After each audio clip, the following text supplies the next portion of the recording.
Pour mettre ta pâte. Pas d'école pour Chloé, à la place c'est atelier cuisine. Sa maman a dû lui expliquer pourquoi il n'y avait pas classe aujourd'hui. J'ai déjà commencé à lui demander pourquoi ton école est fermée, il y a des méchants qui vont la brûler. Moi j'ai expliqué le coût des dessins qui d'habitude font rire, mais qu'en ce moment on sait très bien que ça ne fait pas rire ici en Tunisie. Pire, pour Florence, installée en Tunisie depuis 5 ans, ces caricatures risquent de déstabiliser un peu plus le pays une semaine après les attaques violentes contre l'ambassade américaine. C'était vraiment pas le bon moment du tout. Et j'étais vraiment en colère, quoi. Parce que quand on voit ce qui s'est passé 8 jours avant, juste quelques jours après sortir, c'est du marketing. À la Marsa, où vivent de nombreux expatriés, ce commerçant français aussi est en colère. Il a carrément lancé une pétition pour que Charlie Hebdo ne ressorte pas en kiosque ce vendredi. Il y a un mal qui a été fait, mais je pense que si la France a l'intelligence de l'interdire, ça peut calmer les choses.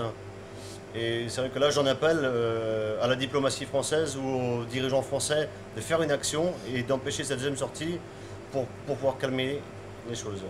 Avec cette affaire des caricatures, la communauté française, entre crainte et agacement, espère surtout qu'il n'y aura pas de débordement ce vendredi, jour de prière dans les pays musulmans, pour que dès lundi, les établissements scolaires français du pays accueillent normalement les élèves.